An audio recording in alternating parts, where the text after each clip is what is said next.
Okay, so I recently got this thing right here. This is the KraftGeek easel stand. KraftGeek reached out to me a couple of weeks ago and asked me if I'd be interested in sharing some thoughts about it. And because I just so happen to be on the lookout for a new easel to replace this thing back here, which is an absolute piece of crap. My answer was a resounding, yeah, let's do it. Send me the thing as soon as you can. I did play a little bit more hard to get, but that was the general vibe. So they sent this over to me and I'm gonna make a video to share some thoughts about it. These are my own thoughts. They're not seeing this video before it goes out. They didn't ask me to make a positive review of the thing. And I'm sure you're all familiar with how YouTube reviews work. I have a link, I have a discount. If people buy from that link, I will get I think 10% off of each sale. But I'm much more interested in giving you my honest, genuine thoughts and giving you like an actual review rather than telling you, yeah, go buy this because it's great, even if it's not, just so that I can make like 50 bucks or so. Quick side note, I'm recovering from a cold type situation. So if my voice sounds extra nasal, that's what's going on. First things that I noticed when looking at this is just how good it actually looks.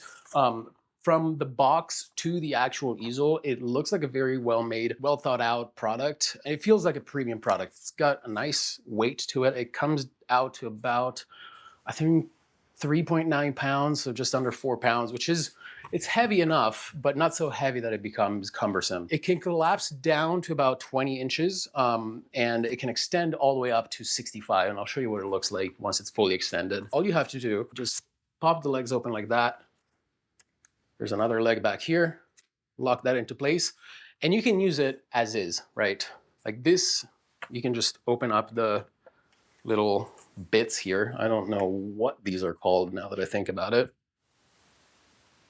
Canvas holders? Anyway, you can use it like this. You can put it on a table, or you can extend the legs and extend it all the way up or anywhere in between. All you have to do to unlock and extend the legs is just unclick it and pull. And to lock it, you just slightly twist it, and that's it. And you can lock it in at any, length. Once it's locked, it doesn't go anywhere. One thing that I like when it comes to finding easels or any other sort of tools and supplies for what I do is finding things that make it easy to get to painting, because especially if it's about painting outdoors, number one, you don't have a lot of time because the lighting conditions change very, very rapidly. And number two, you may find excuses not to do the thing. If you have to, put together a very elaborate setup, you're just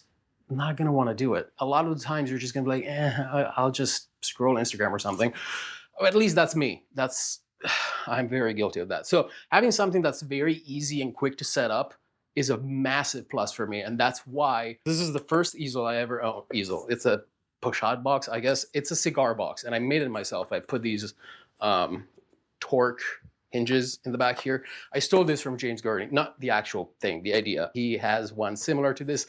He sells a blueprint or step-by-step to make this kind of thing. I didn't have the money, so I just figured it out. I put a little plexiglass thing in here, mounted a little tripod screw thing in there, and this was my easel because of how simple it was. So I like that this is very simple to get together, to set up and get going. So this is as tall as it gets, and as you can see, I'm about 5'10". I'm gonna measure myself, and I'll put somewhere up here how tall exactly I am, because I haven't measured myself in a very long time. So I don't know. I might have reached that part of my life where I started to go down. But let's say 5'9"-ish, 5'10"-ish. It's a good height, honestly. I actually saw some other videos and reviews saying that it was a little too short and that they would have to, sort of like hunch over. I feel like I don't have to do that. Because here, let me put a canvas on here so you can actually see. This one extends, by the way. I probably should have mentioned that. This thing extends up. I still don't know if you can see. Yeah, you can. Okay. it extends up to here, and then it kind of like goes up all the way. So it can accommodate canvases up to 26.5 inches tall, which is a very odd number. I don't think I've ever seen a canvas that's 26.5 inches tall, but it's good, I guess. Most canvases that I know at least are like 24 inches, 24, 30, etc. And then obviously as wide as you can go because there's nothing blocking you from here. Now, one thing, and I will get back to the hunching. Actually, let's finish that thought. My God, you don't really have to hunch all that much. Like, you're supposed to be painting from a distance anyway. When you're painting, you're not supposed to be like this. You should be roughly at arm's length. And if you are at arm's length, my eye sort of like naturally rests about here. The thing that I was going to mention about the width, because that is the first negative for me. For me, because I like to paint smaller pieces. A lot of my work is 9x12 usually is one of my favorite sizes. And I actually have this here. This is a painting I made recently, and it's 10x12. 10x12. Look what happens. If I put it like this, right? It fits, right? It works. But if I go like this, we got a problem. This can accommodate canvases or panels that have to be at least 11.25 inches wide. So if you have something that's smaller than that, it's just gonna fall right through. So does this mean that this is something that I can't use? I'm glad you asked that, because I'm gonna show you how you can use it with any size painting. And this is something I've done with this thing right here as well. So this is a drawing board, which is the place that people go back to when they have to figure things out. I gotta cut that out. So what you do is you grab this or something like this. It doesn't have to be a drawing board. It can just be like a piece of wood, maybe even some, what's it called, like foam board or thick cardboard, anything that's flat and has some kind of sturdiness to it. And this fits just fine, right? Is that in frame? I keep not knowing if it's in frame or not. Again, hopefully it is. You know what? Let me actually, I think that's better. So let's say that I want to put this on here. What you can do are a couple of things. These are clamps. There's probably a better name for it. But if you look up plastic clamps or steel clamp, you'll find these. They're super cheap and they're super handy. What you're gonna do, you're gonna put the panel right up there. And then, let me actually do it on this side so you can see. You're gonna clamp this on one side in front of the panel and on the other, on the back of this bit itself. It's flat, so you can actually fit it back there. And all of a sudden you got a panel that's just chilling there. And it's sturdy enough, especially if you go ahead and add another clamp. Better yet, a better way of doing this would have been this, which is to clamp it more to the side like this. And then you can have another clamp that's like down here, right? And this is like, it's on there. It's not going anywhere, believe me. And another thing you can do, instead of using clamps, if you don't want to use clamps, or if you're just annoyed by the fact that you have to, because yes, you do have to move the clamp in order to paint things like the sky and whatnot. Another option is, and I'll show you this with an even smaller piece so you can see that you can really go as small as you wish. You can use this. This is sticky putty, blue tack, bunch of names. You use it to mount photos, posters, and whatnot on walls. Normally, I would put one little bit on each corner of my painting. And then you can see here, there's already a bunch of outlines because I've done this so many times. I love doing this because it's a very simple way of sort of like securing your panel and like having it in place. So you just put it in there, and then you're just free to paint. And when you're done, just pop it off and you remove the things and you're good to go. If you work bigger, if you work larger than 12 inches wide, then that's not going to be a problem. But if you do like to paint smaller, you still have an option. Another thing I wanted to mention I feel is very, very important is that these things here, which again, I don't know what they're called, but the canvas holder bits. This is a 3/4 inch canvas. Let me bring you over here really quick. You can see right there that there's not a whole lot of room left. There's maybe another like 1/8 of an inch in there. Maybe less, maybe 1/16 of an inch. Okay, so the thing is that KraftGeek says on their website that this can accommodate canvases up to 1.5 inches wide. It can be done, but again, it requires a little bit of compromising and finagling. And this is a panel that I made myself, and it is, let's measure it live for everyone to see. We can't see it, but trust me, it's 1.75 inches wide, thick, thick, not wide, wide, high, thick. Okay, so 1.75, right? So obviously, it doesn't actually fit. There's plenty left over. But the thing is, you can still use it, right? Because that's still, it's on there, right? Like I can paint on this. If I grab my brush, that's not going anywhere, right? It's staying, it works. It works okay. Like it's moving a little bit. It's kind of like shifting off to the side. But even then, you can paint in a mild earthquake. And as someone from California, that's pretty convenient. You can use it. Even with much thicker canvases than it can technically accommodate, it still works. It's all about how willing you are to compromise. Personally, I have not introduced you to this thing yet.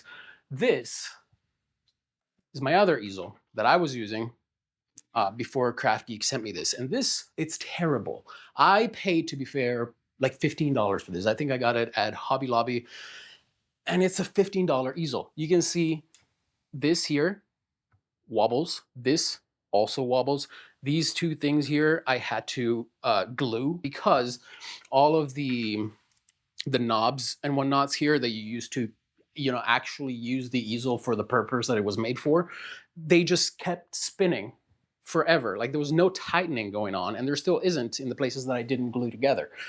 This thing, it just like wobbles all over the place. It slides if you just look at it a little too hard. So I am no stranger to dealing with things that you have to sort of find ways to make better and compromise in order to get the result that you're going for. So for me, this is not that big of a deal. Then again, I don't really paint on massively thick canvases or panels all that much. On top of this little thing here, there is a 3/4 screw that you can use to attach all sorts of stuff. Pause. This right here, this is called a magic arm. Probably even handier than the clamps I was talking about. Well, I mean, different purposes, but these are really, really, really convenient. I have a link to my Amazon storefront, which is just a list of all the stuff that I use to paint, to make videos, etc. These are listed on there. I highly recommend you get one or two of these. I had two. I can't find the other one, but they have these little screws things here, right? Screw this or anything that has this size screw on top of that, right?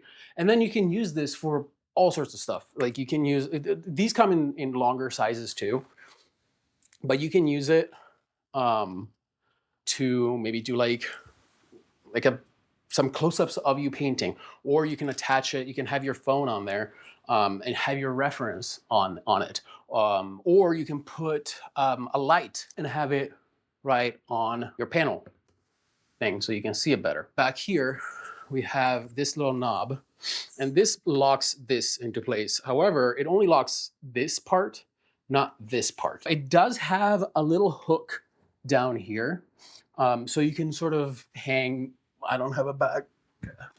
I have the most comically small bag, but I'll show you. You can just hang it like that, right? So you can't see it. You can hang a bag, right? So pretend that this is a backpack with all your equipment and whatnot. You can just hang it on there, and that'll serve as, it'll act as a weight to hold it down and get a little bit more stability. The other thing, and this is definitely the main reason why I know I'm not gonna be using this when I go outdoors. Again, this is going to be my go-to for indoors in studio or in corner of my apartment, which is my studio, work. But when I go outdoors, I'm not going to bring this, and I will tell you why. There is nowhere for you to mix your colors, right? This is it. There's nothing for you to actually put your palette, your colors, and this is it's kind of by design, not by design by KraftGeek, but the way that these easels are. You need an extra attachment, which you can get. They attach the legs and they create this sort of shelf platform here, so you can put your palette on here, and then you can have access to your stuff as you're working.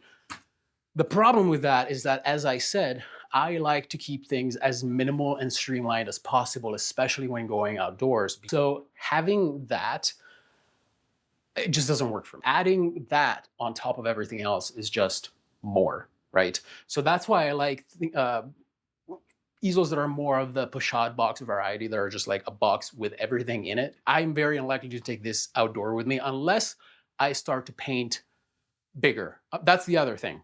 Because I like to paint smaller when I go outside, because you can finish a painting faster, and it's easier to capture real life that's so fleeting. So that would mean that I would have to bring that whole drawing board thing on top of the platform. And there are artists that paint really big. I know, what's his name? Ryan. Is it Ryan? I gotta look him up. I can't remember his name. It's gonna bug me. I can't look it up because I have social media blocked on my phone. Why am I trying to better myself? Ryan. It's not Ryan Seacrest. Ryan Jensen. That's the name. He paints from life way larger than I've ever painted in general, which is wild to me. I massively respect the dude. You should check him out. He's on YouTube, by the way. But yeah, he paints really large. That's not me, but it might be at some point. I have been wanting to paint larger from life. So if I do, this is obviously going to be, well, kind of the only option, because the other easels that I have are much smaller than this. They cannot accommodate larger canvases. That's kind of like my biggest con to this easel, but I will make it clear, it's not because of this particular easel. It's just how these types of easels, these A-frame easels, are, right? The same goes for this one. There is no shelf to put your stuff on this either. So that's pretty much it, because other than that, it is a very good little easel. Now, let me go over some of the other specs. So I probably should have mentioned this in the beginning. This thing is made of plastic and aluminum. It also has some silicone feet at the bottom. So it's really nice because it makes it pretty sturdy. It doesn't slide around all that much. I mean, obviously, like, yeah, it slides around, but as you're painting, it's not gonna move around all that much. There's one thing that KraftGeek did ask me to mention, and that is that on top of selling this on Amazon and their own website, you can also find this at Blix. And if you're not familiar with Blix, it's one of the biggest art supply chain stores in the United States. So if you happen to have a Blix store near you, you can go in and see this thing in person, pick it up, see how it feels, how much it weighs, check out all the neat features it has and how tall it gets and how short it gets, and take a look at it in person, and then make the decision to go and buy it on their website. Or I guess at that point, just buy it there, because why would you go? Anyway, the price. I never mentioned the price. This thing here is $130 on Amazon, or $150 on KraftGeek's website. Again, I have a 15% off discount, which I believe, I'm bad at math, which is why I paint, but that should bring it down to about 130. So it's roughly 130 across the board. For reference, most of these easels, again, that one was $15. So that's kind of a different story, but most of those easels that you'll find online, $50 to $80. Obviously, they can go higher than that. I've seen some that are $150. I've seen some that are $200. But the average for the sort of like lower to middle end is 50. I'd say 50 to 100, right? So this is a little bit higher than that, but it's kind of they're hard to compare because this is collapsible and those are not. So it puts it in a little bit of a different category, sort of. It's like a collapsible A-frame easel, because this is obviously not collapsible. This is just solid wood. So this, I feel like for what it is, it's priced accordingly. $130, Yeah, I can see that. It's good quality. It's aluminum. It's well made. Like it's obviously it feels like a premium product. But overall, I really like it. And like I said, you're going to be seeing this a lot more in my paintings because it's definitely what I'm going to be using. Now, would I have bought it if they hadn't sent it to me? First of all, that's a terrible question to ask me because I am awful at managing my money and make terrible financial decisions. So, yeah, I probably would have, primarily because of the way it looked and the fact that it's, again, the ability to collapse it and have it be so compact, that's really, really nice for me. So, yeah, if you have the money, I think this would be it's definitely a good purchase. It's well made. It'll serve you well. Let me know if you have any questions. Drop them down in the comments. As I said before, there is a link down in the description with a discount code if you want to get it. I hope you enjoyed this, and I'll see you guys next time. Bye.